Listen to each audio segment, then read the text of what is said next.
நான் உங்கள் RR capital Satish. 15 லட்சம் கோடி மார்க்கெட் கேபிடேஷன் டிசிஎஸ் முதல் முறையை கடந்திருக்கு. 3% மேல ஐடி செக்டர் இன்னைக்கு ஏறி இருக்கு. பேங்க் கேஒய்சி ரிலேட்டடா ஆர்பிஐ இன்ஸ்ட்ரக்ஷன் கொடுத்திருக்காங்க. பான் கார்டு ஆதார் கார்டு இணைக்காததுல சென்ட்ரல் பினான்ஸ் மினிஸ்ட்ரி 11 கோடி 48 லட்சம் பான் கார்டை டீஆக்டிவேட் பண்ணிருக்காங்க. 600 கோடி ரூபாய் இதுவரைக்கும் ஃபைனை கலெக்ட் பண்ணிருக்காங்க. பேடிஎம் ஷேர்ல மல்டி பல்க் டீல் நடந்திருக்கு. இந்த மாதிரிப்பட்ட சுவாரஸ்யமான செய்திகள் தான் இன்னைக்கு பார்க்க போறோம்.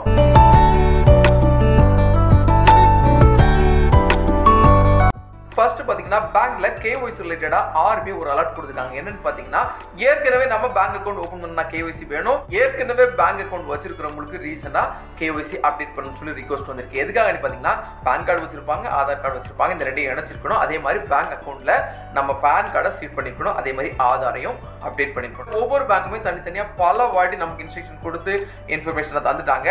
நிறைய பேர் அவங்கவுங்க பேங்க் அக்கவுண்ட்ல அவங்களுடைய பான் அக்கவுண்டையும் அப்டேட் பண்ணிட்டாங்க. அதே மாதிரி ஆதார் நம்பரையும் அப்டேட் பண்ணிட்டாங்க.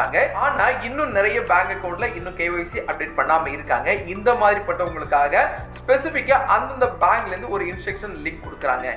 இதே மாதிரி போலியா டம்மியா ஸ்கேம் நடந்துட்டு இருக்கு. அதாவது உங்க பேங்க் அக்கவுண்ட்ல நீங்க உங்க கேஒய்சி இன்னும் அப்டேட் பண்ணல, உங்க பான் நம்பர் நீங்க அப்டேட் பண்ணல, அதே மாதிரி ஆதார் நம்பர் அப்டேட் பண்ணல அப்படிங்கிற மாதிரி போலியா லிங்க் வருது. அந்த லிங்க் மூலமா ஏகப்பட்ட ஸ்கேம் நடக்குது. நீங்க கிளிக் பண்ணீங்கன்னா உங்க பேங்க் அக்கவுண்ட் உங்க பணம் போறது கூட வாய்ப்பு இருக்கு. அதனாலதான் ஸ்பெசிபிக்கா ஆர்பிஐ இந்த ஒரு அலர்ட்டை கொடுத்திருக்காங்க. இது இந்தியாவில் இருக்கக்கூடிய எல்லா மக்களும் இந்த அவேர்னஸோட இருக்கணுங்கிறது தான் இதனுடைய சாராம்சம். உங்களை யாராச்சும் இன்னும் உங்க பேங்க் அக்கவுண்ட்ல நீங்க பான் நம்பர் அப்டேட் பண்ணாம இருந்தாலோ அல்லது ஆதார் நம்பரா நீங்க அப்டேட் பண்ணாம இருந்தாலோ சீக்கிரமா நீங்க அப்டேட் பண்ணுங்க. இது முதல் விஷயம். ரெண்டாவது பாத்தீங்கன்னா பான் கார்டு கூட ஆதார் கார்டை இணைக்கணும்னு சொல்லி 2 வருஷத்துக்கு முன்னாலே கட்டாயம் சொல்லிட்டு தகவல் கொடுத்திருந்தாங்க. அதுக்கு பிறகு ஒரு பர்டிகுலர் டைமுக்கு பிறகு எக்ஸ்டென்ஷன் கொடுத்திருந்தாங்க.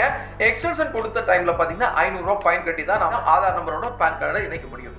அப்படி இணைக்காதவங்களுக்கு திரும்பவும் 6 மாசத்துக்கு முன்னால ஒரு அவகாசம் கொடுத்திருந்தாங்க.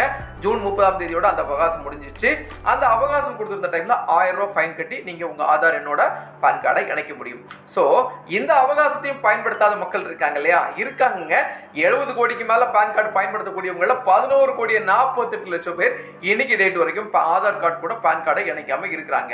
இத மத்திய அரசாங்கம் நேத்துக்கு பாத்தீங்கன்னா பார்லிமெண்ட்ல சப்மிட் பண்ணிருக்காங்க. எழுத்துப்பூர்வமா சப்மிட் பண்ணிருக்காங்க. 11 கோடி 48 லட்சம் பேர் இன்னும் ஆதார் கார்டு கூட பான் கார்டை இணைக்கல அப்படின்னு சொல்லியிருக்காங்க. இந்த காலகட்டத்தில் ஆதார் கார்டை பான் கார்டு கூட இணைக்கிறதுக்கு டைம் டியூரேஷன் எடுத்து ஃபைன் கட்டி பண்ணாங்க இல்லையா?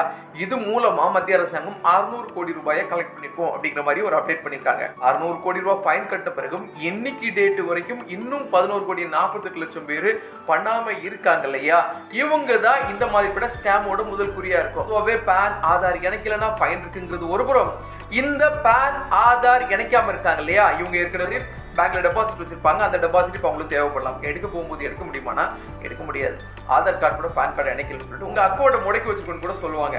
சரி, கையில காசு வச்சிருக்கோம், செலவாயிடும், சேஃபுக்காக நம்ம கூட பேங்க்ல டெபாசிட் பண்ணிடலாம்னு சொல்லிட்டு பேங்க் வருவாங்கல்ல, டெபாசிட் பண்ண முடியுமானா பண்ண முடியாது. சரி, இதுல மட்டும் தான் அப்படி இருக்கானா? அப்படி கிடையாது. ஸ்டாக் மார்க்கெட்ல இருந்தாலும் அப்படிதான், மியூச்சுவல் ஃபண்ட்ல இருந்தாலும் சரிதான், நிதியியல் சதை சார்ந்த நீங்க எதையாச்சும் ஒரு இன்வெஸ்ட்மெண்ட் நீங்க பண்ண போனீங்கன்னா அங்க கட்டாயம் நீங்க ஆதார் கார்டு கூட பான் கார்டை இணைச்சிருக்கணும். அப்படி இல்லைன்னா பண்ண முடியாது. சரி, இதெல்லாம் போக இன்கம் டாக்ஸ்ல நீங்க ஐடி ஃபைல் பண்ணணும் இல்லையா? அங்க போகும்போதும் ஆதார் கார்டு கூட பான் கார்டை இணைச்சிருக்கணும். இதையெல்லாம் நீங்க பண்ணியிருந்தா தான் இன்கம் டாக்ஸ் அப்டேட் பண்ண முடியும். அதே மாதிரி உங்களுடைய சேவிங்ஸை நீங்க வெளியே எடுக்க முடியும். உங்க சேவிங்ஸை நீங்க இன்வெஸ்ட் பண்ண முடியும். அதனால இந்த மாதிரி ஸ்கேம்ல மாட்டாம அபிஷியலா ஆர்பிஐ சைட்ல போயோ அல்லது உங்களுடைய அபிஷியல் பேங்க் சைட்ல போயோ நீங்க உங்களுடைய ஆதார் பான் அப்டேட் பண்ணுங்க. அதே மாதிரி நீங்க கேஒய்சி பண்ணாதவங்க, கேஒய்சியை ரீசப்மிட் பண்ணாதவங்க சீக்கிரமா பண்ணி முடிச்சிருங்க. அடுத்தது பாத்தீங்கன்னா பேடிஎம் ஷேர் வந்து தொடர்ச்சியா இறங்கிடுறது நம்ம எல்லாத்துக்குமே தெரியும். கடந்த 3-4 நாட்கள்லயே பாத்தீங்கன்னா ஏறத்தாழ 40-45% மேல இறங்கி இருந்துச்சு. 395 ரூபாய் வரைக்கும் அந்த ஷேர் வந்து லோ லெவல்ல ட்ரேட் ஆகிட்டு இருந்துச்சு. லோ லெவல்ல இருந்து ஒரு ஜம்ப் இருந்துச்சு. 3% அரௌண்ட் வந்து பாசிட்டிவா க்ளோஸ் ஆயிருக்கு. 451 ரூபாயில க்ளோஸ் ஆயிருக்கு. இதுல முக்கியமான ஒரு விஷயத்தை அப்டேட் பண்ண வேண்டியிருக்கு. 3 நாளைக்கு முன்னால ஏற்கனவே மோர்கன் ஸ்டான்லி ஒரு குறிப்பிடத்தக்க ஸ்டேக் இதுல வாங்கி இருக்கதா, ஏறத்தாழ 244 கோடி ரூபாய்க்கு வாங்கி இருக்கதா ஒரு அப்டேட் கொடுத்திருந்தாங்க. இன்னைக்கும் ஒரு பல்க் நடந்திருக்கு. யாருங்கிற அப்டேஷன் ஸ்டில் நமக்கு கிடைக்கல. ஏறத்தாழ 1.4% அன்னைக்கு இன்னைக்கும் பல்க் டீல் நடந்திருக்கு. இந்த அப்டேட்டும் வரும்னு எதிர்பார்க்குறோம். இதன் எதிரொலியாக தான் இந்த ஸ்டாக் வந்து லோ லெவல்லேருந்து திரும்ப ஒரு ஜம்ப் இருக்கு. ஸோ இந்த ஸ்டாக் ஹோல்ட் பண்ணிட்டு இருக்கிறவங்க நியூஸ் மேலே நிச்சயமா உங்களுடைய காதை நீங்க கொடுத்து கேட்க வேண்டிய டைம் இது. அடுத்தது பார்த்தீங்கன்னா ஐடி செக்டருக்கு பாசிட்டிவ் நியூஸ் எதுவுமே இல்லை அப்படின்னு இருக்கும்போது இன்னைக்கு யாராலும் ஒரு 3% ரேலி இருந்துச்சு. இந்த 3% ரேலியில முக்கியமான ரேலி பார்த்தீங்கன்னா டிசிஎஸ் நிறுவனத்தோட ரேலி தான். ஏறத்தாலும் 4% மேலே இந்த நிறுவனம் பாசிட்டிவாக இருந்துச்சு. மார்க்கெட் கேபிடேஷனும் சரி, பங்கோட விலையும் சரி, டிசிஎஸ் ஷேரோட பிரைஸும் 4149 ரூபா ரேட்டுக்கு வந்துருந்துச்சு. அதே மாதிரி டிசிஎஸ் உடைய மொத்த மார்க்கெட் கேபிடேஷன் இன்னைக்கு தான் முதல் முறையாக 15 லட்சம் கோடி மார்க்கெட் கேபிடேஷன் மேலே போயிருக்கு. இந்தியாவில் டாடா குழுமம் தான் மிகப்பெரிய குழுமம்னு சொல்லி நம்ம எல்லாத்துக்குமே தெரியும். ஓவரால் மார்க்கெட் கேபிடேஷன்ல நிறுவன அடிப்படையில் பார்த்தீங்கன்னா டாடா குழுமம் பலதரப்பட்ட நிறுவனங்களா பிரிஞ்சு இருக்குங்கிறது உங்களுக்கு தெரியும்.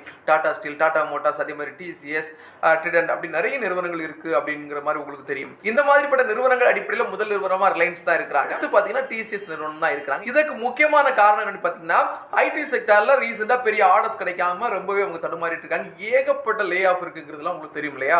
இந்த சூழல யூரோப்ல இருக்கக்கூடிய யூரோப் அசிஸ்டன்ஸ்ங்கிற ஒரு நிறுவனத்துக்குரிய மல்டி இயர் கான்ட்ராக்ட் அவங்க சைன் பண்ணியிருக்காங்க. இது முக்கிய காரணமா பார்க்கப்படுது. வேர்ல்டு வைடா டிராவல் பண்றதுக்கும் இன்சூரன்ஸ்க்கும் இந்த நிறுவனம் முக்கியமான வேலைகளை செஞ்சுட்டு இருக்கு. இந்த நிறுவனத்தினுடைய அடிப்படை வேலை இதுதாங்க. நீங்க வெளிநாடு டூர் போனாலும் சரி, நீங்க பிசினஸ் ஓரியன்டா வெளிநாடு போனாலும் சரி, அந்த டிராவல் ரிலேட்டட் பிசினஸையும் அதே மாதிரி அதுக்கு தேவையான இன்சூரன்ஸையும் தான் இந்த நிறுவனம் முழுக்க செஞ்சுட்டு இருக்காங்க. இது மிகப்பெரிய மார்க்கெட் வேலையில் இருக்கக்கூடிய ஒரு பிசினஸ். இந்த பிசினஸ் தான் டிசிஎஸ் நிறுவனம் கைப்பற்றிருக்கதா சொல்லிருக்காங்க. அதனுடைய வேல்யூ எவ்வளவுங்கிறது இன்னும் அப்டேட் பண்ணல. ஆனா மிகப்பெரிய வேல்யூங்கிறாங்க. இது முக்கியமான விஷயம். ரெண்டாவது, இந்த கான்ட்ராக்ட் வந்து மல்டி இயர் இருக்குங்கிறதுனால குவார்டர் ஆன் குவார்டர் ரெவென்யூல இது வந்து முக்கியமான பங்கு கொடுக்கும் அப்படிங்கிற மாதிரி ஒரு எதிர்பார்ப்பு இருக்குதோ. ரொம்பவே டயர்டா இருந்த ஐடி செக்டருக்கு இது ஒரு முக்கியமான பூஸ்டா இருந்ததுனால டிசிஎஸ் நிறுவனம் இன்னைக்கு பயங்கரமா ஏறி இருக்கு. அதனுடைய வெளிப்பாடு தான் 15 லட்சம் கோடி இன்னைக்கு கடந்திருக்கு. சோ டிசிஎஸ் நிறுவனத்திலையும் உங்க பார்வையை நீங்க திருப்ப வேண்டிய நேரம் இருந்தாலும் இது முழுக்க உங்களுடைய சொந்த முடிவா தான் இருக்கணும். நன்றி.